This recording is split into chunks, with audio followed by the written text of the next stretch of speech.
Chapter 11. Hidden Danger. Mary rubbed a small drop of precious oil across her dry, cracked lips. For days the cloud had led them through the terrible land barren of all but jagged hills. There was no water anywhere. She had given the last small portion of water to Hannah the night before. This camp was no better than any of the others had been, nothing but dry, hard ground. When would Yahweh bring them to water? With a sigh, she laid their mats on the tent floor. While she waited for Hannah to return from a visit to a neighboring woman, Mary sat under the open tent flap that formed a canopy overhead. She reached for her braid and undid it for the night, bending her head to comb the thick, dark tresses. Behind her waterfall of hair, she was unaware of the silent figure that stood watching her. Ram wanted to say something, let the girl know that he had come, but the sight of the long, dark, silky hair that spilled into her lap like a robe kept him staring. He moved slightly, and in an instant she was on her feet. "I'm sorry. I didn't mean to startle you," he stammered. "I found this, and I think it's yours." In his hand was the small carved bracelet. She knew it was hers. With burning cheeks, she took it from him. "I must have lost it the other day. Thank you for bringing it to me." Puzzled, she looked at him. "How knew you that it was mine?" Her slip of tongue into the formal speech of her ancestors made her cheeks flush hotter. "Easy. For one thing, I found it where you had been sitting on the rock, and for another, I figured that the carvings were Egyptian." He smiled at her, and she smiled back. "My Uncle Passer gave it to me when I first came to live in his house." She turned the bracelet around, searching for one of the carvings. "There," she said, pointing to what looked to Ram like a crude stick figure standing at an archway. "That one represents me entering my uncle's household." Ram nodded. "Yes, I see," he said. "Or I think I do," he added. She laughed then, and he grinned. "Well, I'd better be off. I only came to return the bracelet to you." He hadn't meant to say it that way, but the words leapt out before he could stop them. His feet wouldn't obey him either. Awkwardly stumbling over a piece of firewood, he backed away from the tent and bolted off into the night. Ram was glad for the dark that wrapped itself around the camp. All he could think of was the girl and how transformed she was from the last time he had seen her curled up on a rock crying. When she smiled, she was beautiful. She seemed to him like a vision framed in the loveliest hair he had ever seen. What was it that had made her cry? He wished he knew. With a start, Ram realized he had run past the path to his own tent toward the broad plain glowing faintly in the light from the fiery cloud above it. Here and there rocks rose like dark shadowy figures. Drawn by the empty night, he walked on toward the large outcrop of rock ahead of him. Someone was playing the lyre. The sound came, not from the direction of the camp behind him, but from the plain directly in front. Curious, Ram walked toward it. At the edge of the hill of rock, he stopped. Not far ahead was the mysterious player, seated on a rock with his back to Ram. As the man began to sing, Ram stood transfixed. It was the voice of Moses. Softly he sang, "Lord, you have been our dwelling place throughout all generations. Before the mountains were born, or you brought forth the earth and the world, from everlasting to everlasting you are God." Ram's heart beat quickly. His feet made no sound as he stepped back and turned toward the camp. Behind him the song continued. In the desert night the words felt real to Ram. Yahweh watched over his people here, now. All at once Ram wanted nothing more than to sleep. Like a tired runner after a good race, he headed home.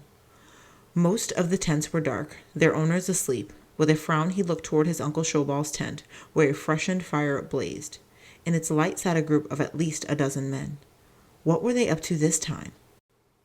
Jonathan would report it all to him tomorrow. Tonight, Ram did not care. In the morning the heat rose quickly. Ram led the goats to feed on the sparse, thorny stems of a tough desert plant that only they could stomach. Their thin hides clung so that he could see the shape of their knobby bones. A cloud of dust made him look up. It was Jonathan, running in spite of the thick heat. "Ram, come quickly. Some of the flocks have died, and the people are ready to stone Moses." Jonathan stopped, out of breath. Ram was on his feet instantly, his hand reaching for knife and sling. "We must go to his aid at once." He scooped up a handful of stones and placed them into the pouch at his belt. Stunned disbelief covered Jonathan's face. "What are you saying, Ram? Don't you know that everyone is in agreement? This man Moses can no longer lead us. If we don't have water, we'll all die. Come on, man, think. We have to act like men here for the sake of the women and children." Jonathan's words were the words Ram had heard before from his Uncle Shobal. Ram turned quickly toward the camp, calling back as he went, "My father and I will defend him to the death." This time, Ram knew as he ran. There was no question in his mind. Moses was Yahweh's servant. How could they get to the promised land without him? In front of Moses and Aaron, the crowd stood listening in sullen silence. Ram saw his uncle Caleb head and shoulders above those standing round him and pushed his way to him. His uncle waved and made room to let him in. Moses and Aaron have called for the elders to walk on ahead with them to the place where God will provide water for the people. Afterward, we will all follow, Caleb said in a low voice. All the same, the mood of the people worries me. A mob like this can quickly turn into an unreasoning beast. From the corner of his eye, Ram saw a short, thin man drop the fist-sized stone he had been holding. Surely they would not stone Moses and Aaron, not while he and his uncle Caleb stood by. If it should come to a fight, we'll be ready to stand against any who defy Yahweh's chosen, Ram declared. His uncle looked down, a smile on his broad face. That's the spirit. Then his face grew serious. How can they forget so soon the floggings and death that were our lot in Egypt? The crowd was beginning to disperse. Putting a great hand on Ram's shoulder, Caleb guided him toward the tents. The air seemed thick with grumbling voices. Caleb kept his low as he spoke. A free, thirsty man is 1,000 times better than a thirsty slave, eh, Ram?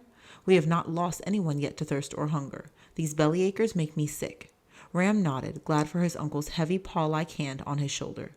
What if his uncle Shobal had led his men to fight against the Egyptian army back at the Red Sea? What if they had died there because they did not wait for Yahweh? The thought was terrible. By late afternoon, Ram was watering the goats at the very place Moses had predicted Yahweh would provide water. One of the young goats nosed between two of his elders and was butted for his trouble. Ram guided him to a spot where he could drink. Tirzah led another youngster to an open place. Theirs were the last of the animals at the watering hole. Above them, the water fell in a steady stream from a crevice in the overhanging rock. Carefully, Ram cupped a handful of the water, marveling at its coldness. Nahshon, elder of the tribe of Judah, had seen the water rush from the rock when Moses struck it with his rod. Ram brought his hand to his mouth and drank. It left a faintly earthy taste on his tongue. Tirzah came and knelt by him, letting her hands float just beneath the surface of the water. It was a miracle, wasn't it? She raised her head to look at Ram. It tastes like other water, she said, but I keep thinking it shouldn't. I wish I could put some in a special jar and save it forever. Ram tweaked her nose with his wet hand. Silly. It isn't the water. It's the way Yahweh provided it that's the miracle. Tirzah dried her wet hands and thought a minute. I think that the whole thing is a miracle. The water and the rock. The only thing I can't figure out is why Yahweh didn't give us water at each of the campsites. She turned to face her brother. Why didn't he, Ram? He could have. For what seemed a long while, Ram didn't answer. In the stillness, Tirzah could almost hear the desert listening. It was getting late, and the goats were beginning to circle restlessly. When he spoke, the words came slowly. Yahweh could have, Tiz, but we do have bread, and none of us have died of thirst. I still don't understand, Tirzah insisted. Ram sent a pebble skipping across the water as he answered. What if we tried to do the whole thing alone? I mean, escape from Egypt and cross the desert. But that would be impossible, Tirzah said. In the first place, nobody could have made Pharaoh let us go. Ram nodded. Exactly. And what if Yahweh wanted to make it clear that he was behind the whole thing, that he was leading us? Again, Tirzah interrupted. But that is what he did. We have the cloud and the Egyptian army is gone. All those things. I don't get it. Ram sighed and tried again. What I mean is, suppose he had made the whole crossing easy for us. Plenty of water and meat every day. What then? We wouldn't even know what he had done for us. Ram paused, his face clouded with effort. Look. He picked up a handful of rock and soil and held it in front of her. This is a wilderness we're crossing, not some lush garden, and Yahweh is the one who will take us through it. We won't ever forget that it was a desert. Tirzah nodded. Well, some might forget, but I don't think I would. A shadow crossed Ram's face, and he said, How do you know for sure? It's easier than you think, Tiz, to forget to trust Yahweh. I ought to know. Warmth rushed to Tirzah's cheeks. But you didn't, she stammered. I mean, you made a mistake, she finished weakly. Ram's face reddened. Remember it, Tiz. He turned to gaze at the hills. And another thing, he said abruptly. When trouble comes, that's the time to show your trust. Let's go. Quickly he scooped up his staff and began calling the goats together. Tirzah stopped long enough to tighten her sandal strap. Before she could straighten up, she thought she saw something move on the hill to the west like a flash of metal in the red of the setting sun. Then another flash. She busied herself with her sandals, straining to see from the corner of her eye. Shields. The metal-studded shields of raiders. She could not tell how many, but with a sickening feeling in her stomach, she saw that the flashes spread in a line across the brow of the hill. The raiders must surely have seen the two of them. Safety lay ahead in the camp if only they could reach it in time.